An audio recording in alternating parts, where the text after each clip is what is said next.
Subject مطالعہ Pakistan, topic ہے ہمارا تاریخ پاکستان عہد ثانی۔ 9 کلاس میں آپ تاریخ پاکستان عہد ثانی اول پارٹ پڑھ چکے ہیں۔ آج جو ہم پڑھ رہے ہیں وہ عہد ثانی کا دوسرا دور ہے۔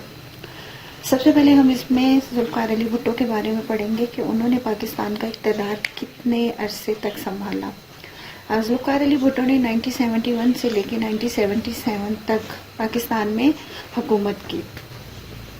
ذوالفقار علی بھٹو، اگر آپ کو یاد ہو پچھلی 9 کلاس میں جب میں نے آپ کو پڑھایا تھا تو جنرل ایوب خان کا جب دور تھا تو اس دور میں ذوالفقار علی بھٹو ایوب خان کے مشیر رہ چکے تھے۔ مشیر کسے کہتے ہیں؟ یعنی مشورہ کرنے والے کو۔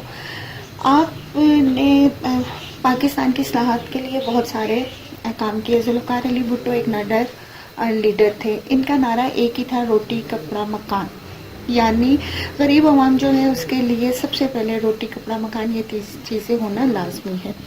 ذوالفقار علی بھٹو جب اقتدار میں آئے تو اس سے پہلے پاکستان اور مشرقی پاکستان اور مغربی پاکستان، ان دو ملک تو ایک ہی تھا، لیکن مغربی اور مشرقی پاکستان کا نام دیا گیا تھا۔ ایک حصے کو مغربی اور دوسرے کو مشرقی پاکستان کہا گیا تھا۔ تو اس وقت جب ووٹنگ ہوئی، الیکشن ہوئے، تو مشرقی پاکستان کی طرف سے مجیب الرحمان وہ الیکشن میں کھڑے ہوئے اور مغربی پاکستان کی طرف سے ذوالفقار علی بھٹو الیکشن لڑے۔ ان کی دونوں کی تعداد الیکشن میں ووٹوں کی تعداد بہت زیادہ تھی۔ اب ایسا تو ہو نہیں سکتا تھا کہ ایک ہی ملک میں 2 وزیر اعظم ہوں۔ اس بار میں اس کی وجہ سے، لیکن اس میں تھوڑا سا فرق بھی تھا، وہ یہ تھا کہ مجیب الرحمان جو تھے ان کے ووٹوں کی تعداد کچھ زیادہ نہیں، کچھ زیادہ تھی، اور وہ ذوالفقار علی بھٹو جو تھے ان کے ووٹ کچھ کم تھے۔ ان دونوں وزیر اعظم نے ایک دوسرے سے بات چیت کرنے کے بجائے یا کوئی اندر کا راستہ نکالنے کے بجائے کہ پورے پاکستان پہ مشرقی یا مغربی ایک ہی وزیر اعظم ہونا چاہیے، اس پہ بات چیت کرنے کے بجائے دونوں نے ایک دوسرے سے کہہ دیا کہ آپ اپنی جگہ خوش، ہم اپنی جگہ خوش، آپ اپنے علاقے کا نظام سنبھالیں، ہم اپنے علاقے کا نظام سنبھالیں گے۔ اور آپ جانتے ہو کہ آپ کو بتایا بھی تھا کہ ذوالفقار علی بھٹو کے دور میں ذوالفقار علی بھٹو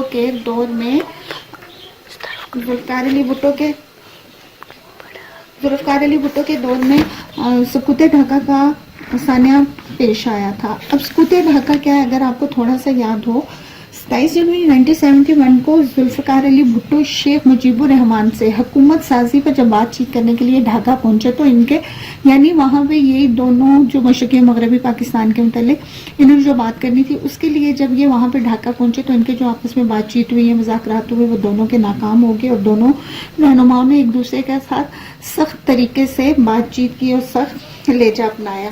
تو اس چیز کا فائدہ اٹھاتے ہوئے عوامی لیگ تحریک، یعنی انڈیا نے ایک عوامی لیگ تحریک چلانی شروع کر دی، اور مشرقی پاکستان کے جو لوگ تھے، مسلمان تھے، ان کو مغربی پاکستان کے لوگوں کے خلاف کرنا شروع کر دیا، اور لوگ مشرقی پاکستان کے مسلمان مغربی پاکستان کے مسلمانوں کے سخت خلاف ہو گئے۔ مغربی پاکستان کون سا علاقہ ہے جہاں پہ ابھی ہم رہ رہے ہیں؟ مشرقی پاکستان وہ ہے جو بنگلہ دیش ہے۔ جب یہ لوگ سارے مشرقی پاکستان کے جو تھے مسلمان تھے، وہ یہاں کے پاکستانیوں کے بہت زیادہ خلاف ہو گئے، اور انہوں نے ایک ہی بات کی کہ ہمارا اپنا ملک ہونا چاہیے، ہم آپ کے ساتھ نہیں رہنا چاہتے۔ تو پھر پاکستان اس سلسلے میں مشرقی پاکستان جو تھا وہ ہم سے الگ ہو گیا، اور بنگلہ دیش ہمارے پاکستان سے کٹ گیا، اور ایک مشرقی پاکستان اور ایک مغربی پاکستان بن گیا۔ اور آج تک یہی کہا جاتا ہے کہ اس میں جس کا زیادہ قصور ہے وہ ذوالفقار علی بھٹو ہے، کیونکہ اگر وہ ایک اچھے طریقے سے بات چیت کر لیتے، کوئی حل نکال لیتے تو ایسا نہ ہوتا۔ اسی دوران 21 نومبر 1971 کو بھارت نے مشرقی پاکستان پر حملہ کر دیا، یعنی جو ہمارے بنگلہ دیش کا حصہ ہے وہاں پہ بھارت نے حملہ کر دیا۔ اور اب یہ ہو گیا تھا کہ آپ جانتی ہیں کہ 1971 کی جنگ جو تھی وہ پاکستان ہار گیا تھا۔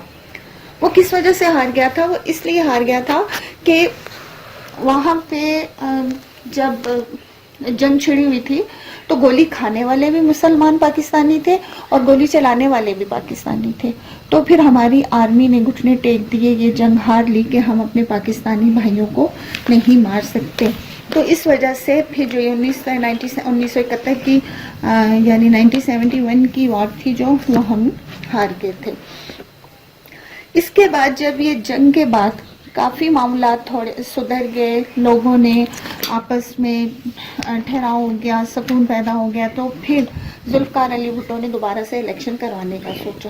انہوں نے سب سے پہلے کیا کیا کہ ذوالفقار علی بھٹو جو تھے وہ چیف لا ایڈمنسٹریٹر کے عہدے پر تھے. انہوں نے سب سے پہلے وہاں پہ جنرل یحییٰ خان سے استعفیٰ لیا اور جنرل ٹکا خان کو چیف بنا دیا. ذوالفقار علی بھٹو کی شخصیت ایسی تھی کہ وہ واقعی لیڈر بننے کے قابل تھے، ان کو بنایا جا سکتا تھا لیڈر. ذوالفقار علی بھٹو نے اپنے اقتدار میں جو بہت سارے اچھے کام کیے. سب سے پہلے انہوں نے ایک چیز سوچی کہ مجھے ایک بینک بنانا ہے. وہ بینک کس صورت میں بنانا ہے؟ انہوں نے لوگوں کو اکٹھا کیا، ان سے بات چیت کی، باہر کے ممالک کے لوگوں سے قرضہ لینے کے لیے جو بات چیت کی گئی، اور اس شرط پہ کی گئی کہ جو ہم قرضہ لیں گے وہ بلا معاوضہ یعنی سود کے بغیر ہوگا، اس کی واپسی پہ ہم سود نہیں دیں گے. ایک کام انہوں نے یہ کیا. دوسرا کام انہوں نے جو کیا وہ سب سے اچھا کام یہ تھا کہ آج تک کوئی بھی لیڈر وہ کام نہیں کر سکا کا آئینی دستور 1973. آپ نے آئین کا دستور 1973 میں آئین بنایا، دستور آئین بنایا.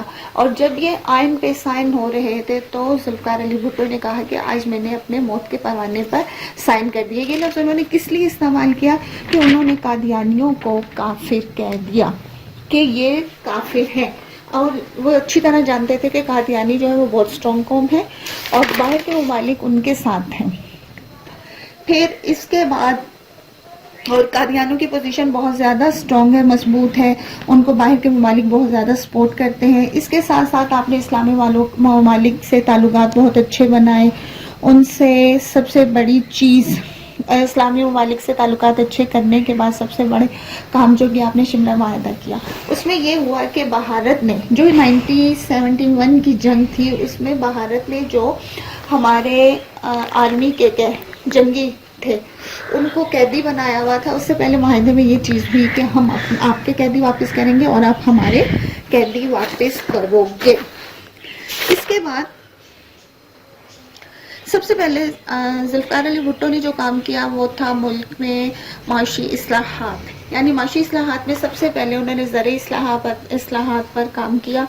ذوالفقار علی بھٹو خود بھی ایک جاگیردار تھے اور ہم یہ اچھی طرح جانتے ہیں کہ پاکستان کی اکثریت غریب طبقہ جو ہے وہ زراعت سے منسلک ہے. چنانچہ اس حکومت نے یہ پوری کوشش کی کہ ہم زراعت کے شعبے کو ترقی دیں اور پھر آپ نے 1 مارچ 1972 کو زرعی اصلاحات کے بارے میں آرڈیننس بھی جاری کر دیا.